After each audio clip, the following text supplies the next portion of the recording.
6/2026 આજ શનિવાર આજની વાર્તાનું નામ છે સસલો અને કાચબો।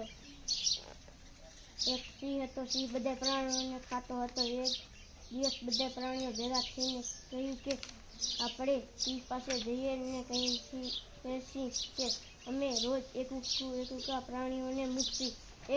બધા પ્રાણીઓ જાય છે અને કહે છે, સિંહ ભાઈ, અમે તમારી ગુફામાં રોજ એકુકું પ્રાણી મૂકશી। સિંહ કે હા। રોજ સિંહની ગુફામાં એક પ્રાણી જવા લાગ્યું। એક દિવસ સસલાનો વારો આવ્યો।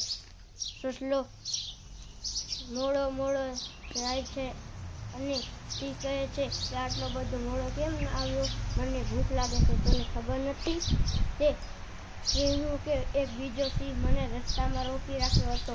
સિંહ કહે છે, ઈ ક્યાં છે? મને એની પાસે લઈ જા। તે એક કૂવા પાસે લઈ જાય છે ને એમાં કહે છે કે આમાં છે સિંહ। એમાં એ સિંહે જોયું કે એનો પડછાયો દેખાયો। તે એમાં ગર્જના કરવા લાગ્યો અને કૂદી ગયો। આ વાર્તા ઉપરથી શીખ મળે છે કે બુદ્ધિનો ઉપયોગ કરવો જોઈએ। સરસ।